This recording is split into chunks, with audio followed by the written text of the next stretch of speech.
Matapos ang nakakadismayang resulta ng laban nitong si Cuadro Alas sa naging huling laban niya kontra dito kay Yukinori Oguni na nauwi sa tabla, ay sinabi ngayon ng promoter nito na si Masayuki Ito na sa Amerika na raw dapat ang susunod na training camp nitong si Janriel Casimero. Marami kasi ang nakapansin at nakapuna na parang wala daw sa kondisyon sa laban na yon itong si Cuadro Alas dahil parang kinulang daw ito sa stamina. At kay Janriel Casimero na rin mismo nang galing na 40% lang daw ng buong lakas niya ang kanyang pinakita sa laban. Yung lakas ni sa kakayahan ko parang 40% lang, pero dagdag pa nga nito ay parang public workout lang daw yung kanyang naging laban kay Yukinori Oguni.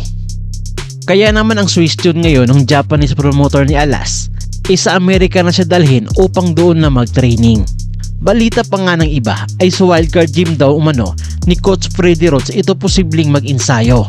Wala pa namang malinaw na susunod na makakalaban nitong si Janriel Casimero, pero sa malamang ay mukhang hindi pa ito si Naoya Inoue dahil sa mismong promoter na rin ni Cuadro Alas ito nang galing na nakulangan pa ito sa naging performance nitong si Cuadro Alas. Suba kasi Luis Neri na lang muna ang makakalaban nito dahil isa rin ito sa matagal na naghahamon dito kay Janriel Casimero. Narito at samahan niyo akong muling balikan ang naging huling laban ni Cuadro Alas kontra dito kay Yukinori Oguni.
wasak ang muka.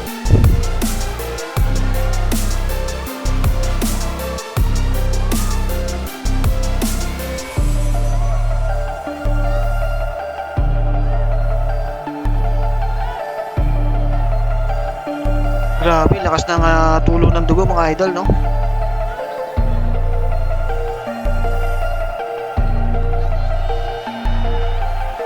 知らせをいたします。ただいま第4ラウンドの途中、青コーナー小杉幸則選手頭部をカットいたしました。この試合の負傷判定タイムは4ラウンド27秒、4ラウンド27秒、負傷引き分けでございます。この試合